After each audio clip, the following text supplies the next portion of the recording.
अगला टॉपिक आता है भ्रूणपोष। क्या है आपके पास में? भ्रूणपोष, जिसको मैं बोलता हूं भाई एंडोस्पर्म। क्या आपके पास में? एंडोस्पर्म। एंडोस्पर्म आपको मिला क्या, कहां से? आपके ट्रिपल न्यूक्लियस फ्यूजन।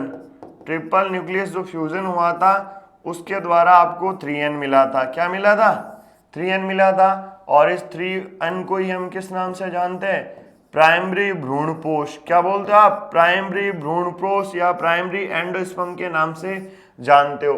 अब ये भ्रूणपोष का कार्य क्या होता है कि आपको भाई जो जाइगोट मिला है, कौन? जाइगोट। इस जाइगोट को ये क्या देने का कार्य करता? पोषण या न्यूट्रिशन देने का कार्य करता। कौन? एंडोस्पर्म। अब ये इसको देगा तभी ये किस में कन्वर्ट होगा? एम्ब्रियो, भ्रूण में कन्वर्ट होगा, जिससे दो स्थिति आएगी। एक तो आपके पास में बनेगा सीड और एक के पास में बनेगा आपके पास में फ्रूट। क्या बनेगा? फ्रूट। ये पादप जनरेट करता है, क्या बनाएगा आगे जाकर? पादप बनाएगा। और ये आगे जाकर किसका निर्माण करता है भाई? खाने के लिए। आगे चीज समझ में? तो अपन यहां पर एंडोस्पर्म के बारे में पढ़ने वाले हैं। किसके बारे में पढ़ने वाले हैं? कि एंडोस्पर्म होता क्या है और एंडोस्पर्म के टाइप क्या होते हैं। देखो, पहली चीज एंडोस्पर्म के अंदर क्या आती है कि ये भाई आपके 3n होता है। कैसा होगा? 3n। सेकेंड चीज क्या है कि आपके ये क्या प्रदान करता है? भ्रूण को पोषण। किसको पोषण प्रदान करता है? भ्रूण को पोषण देता है। किसको पोषण देगा? भ्रूण को पोषण देता है। अब इसके आते हैं प्रकार। इसके प्रकार, पहला इसका प्रकार होता है भाई केंद्रीय। कौन सा प्रकार होगा? केंद्रीय, यानी कि केंद्रीय भ्रूणपोष। कौन सा है? केंद्रीय भ्रूणपोष। दूसरा होता है कोशिकीय। दूसरा कोशिकीय भ्रूणपोष। और तीसरा होगा आपके अंदर हेलोबियल। कौन सा होगा? हेलोबियल। हेलोबियल भ्रूणपोष। ये इसके तीनों टाइप है जिसके बारे में हम डिस्कस करने वाले हैं। पहले मैंने लिया कौन सा अपने पास में? केंद्रीय भ्रूणपोष। केंद्रीय भ्रूणपोष किसके बारे में बात कर रहे हैं हम? केंद्रीय भ्रूणपोष, यानी कि न्यूक्लियस वाले फंक्शन के बारे में हम बात कर रहे हैं कि भाई यहाँ जो 3n था, इस 3n के अंदर क्या होगा? विभाजन। क्या होने वाला? विभाजन। और इस विभाजन के द्वारा क्या बनेगा? बहुकेंद्रिकी संरचना। क्या बनने वाली है आपके पास में? बहुकेंद्रिकी संरचना। क्या बनेगी? बहुकेंद्रिकी संरचना बनेगी। बस इतना ही याद रखना कि भाई यहाँ ये जितने भी केंद्रक हैं, बहुकेंद्रकी के अंदर जितने केंद्रक बने वो सारे केंद्रक कहाँ पर चले जाएंगे? किनारों पर, कॉर्नर पर आ जाएंगे। किसके अंदर? केंद्रीय भ्रूणपोष के अंदर 3n के अंदर विभाजन होता है। विभाजन से जितने भी केंद्रक बनते हैं वो केंद्रक या जो आपके कौन न्यूक्लियस सारे के सारे बाहर आ जाएंगे और नीचे अंदर और क्या बन जाएगी आपके पास में? वैक्यूल, जिसको हम हिंदी में क्या बोलते हैं? रिक्तिका। क्या बोला जाता है आपके? रिक्तिका। क्या बोला जाता है? मिडल में क्या बन जाएगी? रिक्तिका। इस प्रकार के भ्रूणपोष को हम कौन सा भ्रूणपोष बोलते हैं? केंद्रीय। यानी कि जो 3n आपके पास में केंद्रक थे उनमें विभाजन के फलस्वरूप बहुकेंद्रक की संरचना आती है। सारे केंद्रक कहां पर? उस कोशिका के किनारों पर चले जाएंगे और केंद्रकों का किनारों पर जाने की वजह से सेंटर के अंदर एक वैक्यूल बन जाती है और इस प्रकार के एंडोस्पर्म को हम न्यूक्लियर एंडोस्पर्म के नाम से जानते हैं। ये तो अपना हो गया फर्स्ट। उसके बाद में अपने पास में इसका दूसरे टाइप की बात करें तो दूसरा अपने पास में आता है कोशिकीय। दूसरा इसका कौन सा है? कोशिकीय। ये रहा अपने पास में कोशिकीय।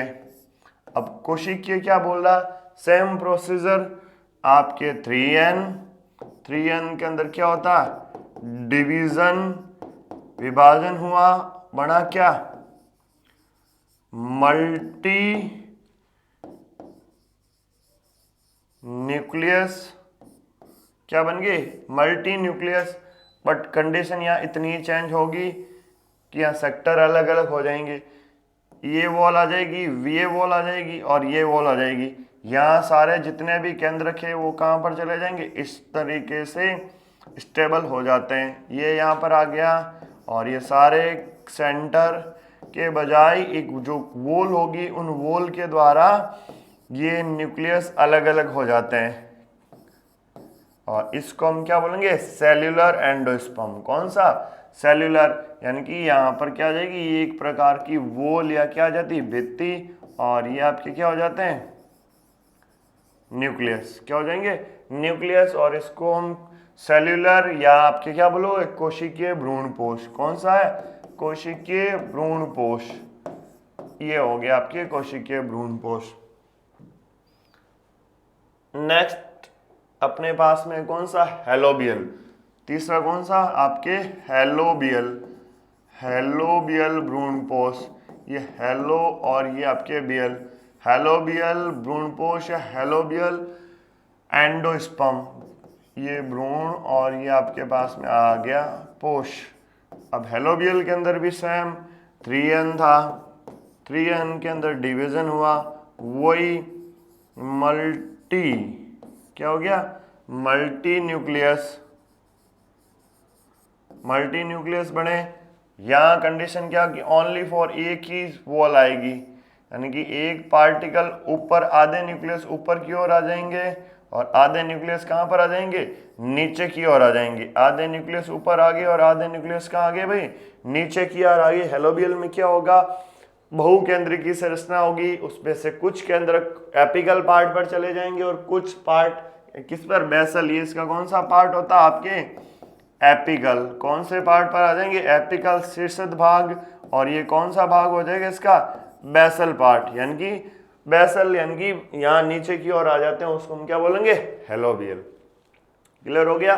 नेक्स्ट, ये अपने पास में दो साइडलाइन टॉपिक हो गए। कौन सा, एंडोस्पर्म भी हो गया और कौन सा हो गया अपने पास में भाई, एंडोस्पर्म और पॉलिनेशन। अब अपने पास में था जाइगोट। क्या था, अब जाइगोट ज्यादा डिटेल में मैं एक ही प्लांट के अंदर बनाऊंगा, वो प्लांट है आपका कौन सा, डायोकोट। कौन सा, डायोकोट के अंदर आपके कैसे फंक्शन बनता, उसी के बारे में डिस्कस करेंगे कि भाई अपने को मिला क्या, जाइगोट। जाइगोट को किस में डेवलप करना, एम्ब्रियो के अंदर। अब वो दोनों प्लांटों में देख तो मोनोकोट हो गया और एक डायोकोट। ज्यादा मोस्ट इंपोर्टेंट कौन सा, डायोकोट का है, क्योंकि आपके मोनोकोट के अंदर इतना नहीं पूछा जाता। डायोकोट के अंदर हम बात करेंगे द्विबीजपत्री पादपों के अंदर भ्रूणीय विकास कैसे होता है। तो अपन यहां पढ़ेंगे द्विबीजपत्री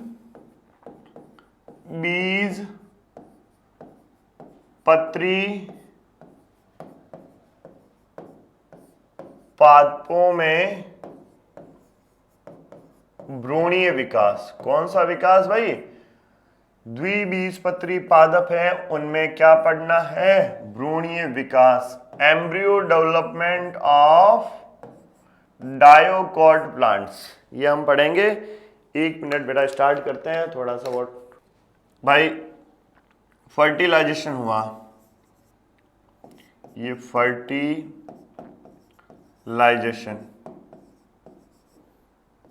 फर्टिलाइजेशन हो गया, बना क्या, जाइगोट। क्या बना, जाइगोट। जाइगोट को चेंज किस में करना है, एम्ब्रियो में। किस में चेंज करना है अपने को, एम्ब्रियो बनाना है। किन प्लांटों के अंदर, डायोकोट। किन के अंदर, आपके डायोकोट प्लांट के अंदर। किन के अंदर, डायोकोट प्लांट के अंदर। आगे चीज समझ में, ये कैसे और बनेगा वो हम यहां पर पढ़ने वाले हैं। कि यहां मेरे पास में ये था जाइगोट। क्या था, मैंने बोल दिया ये मेरे पास में बेटा जाइगोट है, युग्मनज है। क्या है, जाइगोट है, जाइगोट के अंदर डिवीजन हुआ तो 2 सेल्स बन रही है, एक सेल नीचे की और एक सेल कहाँ बन रही है, ऊपर की ओर। ये ऊपर वाली सेल और एक नीचे वाली, इसको मैंने बोल दिया एपिकल सेल। ये कौन है, एपिकल सेल। और ये मेरी कौन सी सेल है, बेसल सेल। कौन सी है, बेसल सेल। इस बेसल सेल के अंदर डिवीजन होगा तो आपके पास में 1 2 3 4 5 6 7 8 9 और 10 सेल्स बनेगी, जिसको हम बोलते हैं सस्पेंसर, सस्पेंसर सेल या निलंबक कोशिका। ये निलंबक कोशिका आगे जाकर ये चुस्कांग बना लेती है। ये तो अपने बेसल सेल का मतलब हो गया भाई, आधारी कोशिका में जब डिवीजन हुआ तो उसका फंक्शन इस टाइप से था। अब अपने पास में कौन सी सेल है, बेसल सेल। अब ये जो एपिकल सेल, इस एपिकल सेल के अंदर मैंने क्या कर दिया, डिवीजन कर दिया, 2 सेल बन गई। कितनी सेल बन गई, एक ये सेल बन गई और एक ये सेल बन गई। अब इन दोनों सेल के अंदर वापस से डिवीजन हुआ तो कितनी सेल बन गई, 4 सेल। कितनी सेल बन गई, 4 सेल। तो यहां पर प्रो एम्ब्रियो बना। क्या बना, ये 4 सेल बनी है, इसको किस एम्ब्रियो के नाम से जाना जाता, आपके प्रो एम्ब्रियो। किस नाम से जाना जाता है इसको, प्रो एम्ब्रियो बोलते हैं। आगे प्री मिच्योर, जैसे होता है ना कि बच्चा अभी कंप्लीट नहीं बना है, प्री मिच्योर आपके एम्ब्रियो बना है, जिसको हम प्रो एम्ब्रियो कहते हैं। अब इस प्रो एम्ब्रियो के अंदर वापस टर्मिनल डिवीजन होगा। कौन सा, टर्मिनल डिवीजन होगा तो कितनी सेल बनेगी आपके पास में भाई, 8 सेल्स बनती है। कितनी बनती है, 8 सेल्स। अब ये 8 सेल किस हिसाब से फंक्शन बनाएगी अपना, यानी कि ये मेरे पास में, पहले तो मैं आपको ये बता देता हूँ कि यहाँ टोटल सेल कितनी बनेगी, 8। एक सेल यहाँ बनी, एक सेल 2 3 4 5 6 और ये 7 और ये 8। आगे चीज समझ में। अब इनका फॉर्मेशन किस हिसाब से होगा, इस टाइप से होगा कि ये इस हिसाब से अपने आप को स्टेबल करेगी। इनर सेल ये 4 तो किस में चली जाएगी, इनर, और 4 सेल कहां पर आ जाएगी, आउटर लेयर। 1 2 3 और 4। अब ये जो सेल अंदर की ओर है, इसको मैं थोड़ा सा रफ कर रहा हूं क्योंकि ये थोड़ा समझाने के लिए था। ये जो भाई सेल है कौन सी, इसको बोलते हैं आपके, कौन सी सेल बोलोगे आप, हाइपोबेसल सेल। कौन सी, हाइपोबेसल सेल। और ये कौन सी सेल होगी आपके, एपीबेसल सेल। एपीबेसल सेल आगे जाकर सूट में कन्वर्ट होगी, किसमें, सूट में, और ये किस में कन्वर्ट होगी, आपके रूट के अंदर कन्वर्ट होगी। आगे चीज समझ में।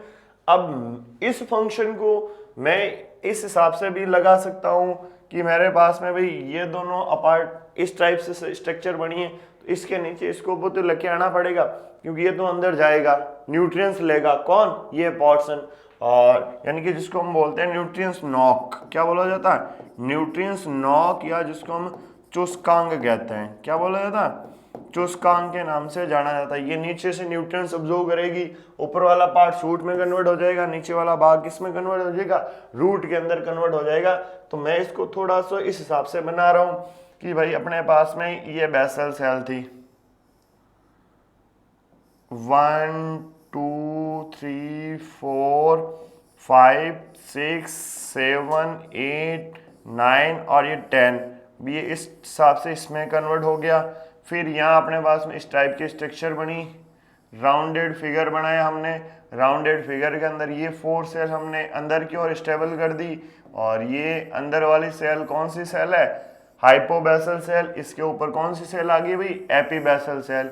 ये कौन सी सेल आ गई, एपीबेसल सेल, जिससे अपने पास में कौन कौन से फंक्शन जनरेट हो गए कि भाई ये तो सस्पेंसर सेल, कौन सी, SUS, सस्पेन, सस्पेंसर सेल।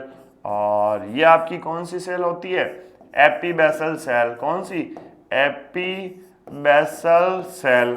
और ये आपकी कौन सी सेल हो जाएगी भाई आपके पास में, हाइपो, ये हाइपो और ये आपके बेसल और सेल, ठीक है।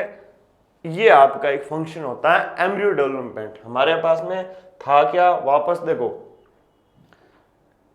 जाइगोट था, डिवीजन किया, मियोसिस, 2 सेल बनी, apical cell, basal cell, basal के अंदर डिवीजन हुआ, 8 से 10 सेल बनी जिसको हम सस्पेंसर सेल कहते हैं। और सस्पेंसर सेल का नीचे वाला पोर्शन, नीचे वाली सेल है, उससे नॉक निकलती है जिसको हम न्यूट्रिएंट्स नॉक कहते हैं, जो न्यूट्रिएंट्स को ऑब्जॉर्व करेगी। अब यहां से हमने एपिकल सेल ली, एपिकल सेल के अंदर टर्मिनल डिवीजन हुआ, टर्मिनल डिवीजन से कितनी सेल बनी, 2 के अंदर वापस सेकंड टर्मिनल डिवीजन हुआ, तो आपके क्या हो गया, यहाँ पर कितनी सेल बनी, 4 को हम प्रो एम्ब्रियो कहते हैं। यहाँ ट्रांसफर डिवीजन हुआ, कितनी सेल बनी, 8 को हमने स्टेबल कर दिया।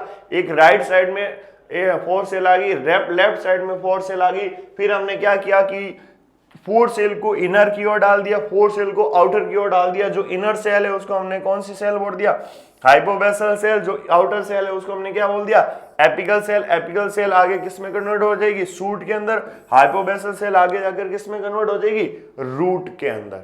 अपने पास में ये एक फंक्शन बन चुका है।